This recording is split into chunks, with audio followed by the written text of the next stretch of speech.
Assalamualaikum warahmatullahi wabarakatuh. A'udzubillahi minasyaitonirrajim. Bismillahirrahmanirrahim. Asyhadu annaka antallah la ilaha illa antal ahad sammadul ladzi lam yalid wa lam yulad wa lam yakul lahu kufuwan ahad. Allahumma shalli ala sayyidina Muhammad wa ala ali sayyidina Muhammadin. Salatang tabtahli biha babarida wa taisir wa tagluqa biha anni babasari wa ta'sir wa takunu li biha waliya wan nasir ya ni'mal maula wa ya ni'mal nasir la haula wala quwata illa billah.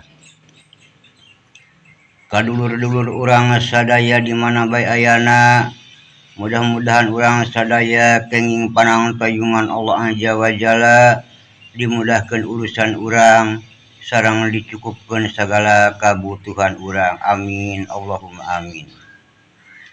Dina dinten ieu sim kuring bade masian hiji pangalaman kadulur-dulur. Bok bae dulur-dulur sim kuring hayang ngagaduhan disebutnya tan biang duit dan tapi indungna duit. Maka tulislah ieu isim Suryani atanapi asma Suryani dina sekeping emas murni atanapi dina perak. Ngan bedana lamun dina emas murni mah panarikanan agak cepet datangna duit eta, tapi lamun dina perak mah rada kurang. Tah dulur-dulur nyatan ye ditulisna dina emas murni nyaeta hurufna majalin, bajalin, tarakobin, barhasin, golamasin, hutirin. Nulisna sareng jarum dulur-dulur.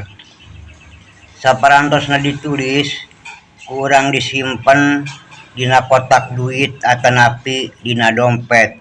Maka insya Allah kelawan izin Allah duit-duit eta dararatang ka urang. Mudah-mudahan Allah ngabulkeun, tetapi urang kudu ngagaduhan hiji syariat.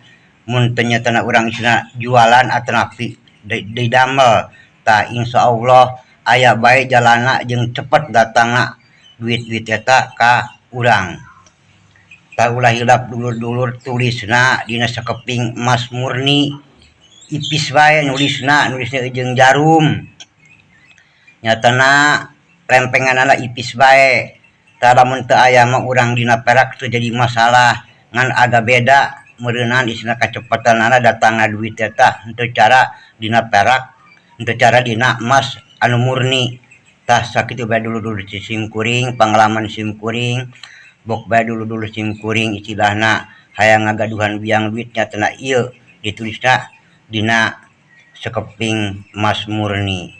Mung sakitu ti sim kuring bok bae sim kuring aya dina kasalahan nyuhunkeun dihampura. Wabillahi taufiq wal hidayah. Wassalamualaikum warahmatullahi wabarakatuh.